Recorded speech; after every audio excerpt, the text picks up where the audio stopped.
I'm Bill Van Deesten. Happy Heritage Day. So the museum has actually two dumpters, one with an engine that may someday run and one without an engine.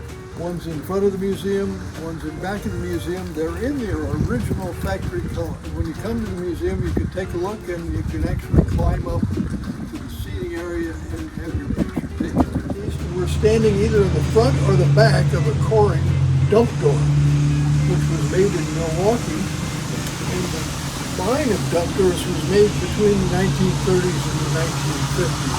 And this particular one served in Cuba City and was finally used by the Landsbergs here in town. This is where it dumps. And underneath here is a solid casting for the entire axle. So the drivetrain is here, and if you look here, this piece goes all the way from one wheel to the other. It's just a giant casting, and then the differential is inside. And directly sitting on top of that is the bed. There are no springs involved here. The bed is loaded up with either ore or mine waste, or sometimes used in the mine. And it dumps right in front of me. It dumps in this direction. It sort of rolls forward on these curved rockers right on this big, solid, heavy piece of steel. Which is not, of course it's not quite solid, but it does have support bars in it, because there's a lot of weight right on this axle. So imagine the bed full of ore,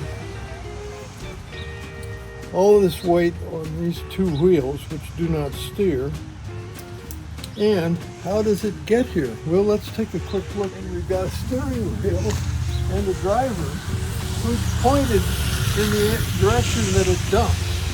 But the steering is done with these wheels. So is this the front or is that the front? I suppose you could call this the front because this is where the lights are.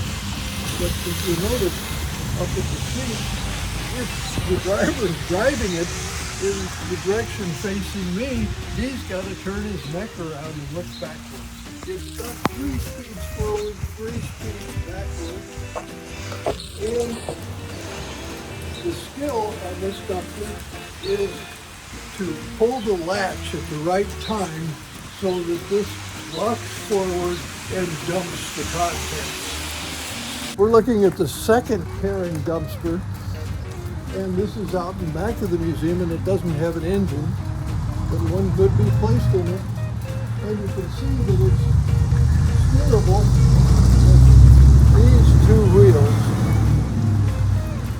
And now we can see a much better view of where the driver sits.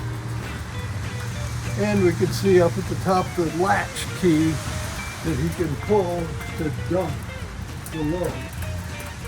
Now what's really interesting is when the load flips forward, we have some safety chains to make sure it doesn't fly off. And this bar goes into the position down here where there's a big spring. So there are 2 giant springs that retard the energy of the flipped bed. Now really, for the driver, the main problem is when this bed bounces back after the load is delivered. And what we've seen is that it's supposedly really hard on your back. Now there is a YouTube video at the old construction and mining equipment show in New Athens, Ohio. If you Google or go to YouTube and type in Koehring or Koehring dumpter, and Koehring is Koehring, and it's pronounced Koehring. And they have a 2019 video of the same machine in much better shape, but it has a top on it, so obviously people wouldn't be hit with falling shale or falling mine waste. And they point out that the driver now has a seat belt. These machines are interesting because there's no hydraulics, there's no power steering. In fact, the only real electric power is to the lights and to the starting motor. And they used a diesel, so it has two big, heavy batteries to get it started in the morning. Other than that, it's all mechanical.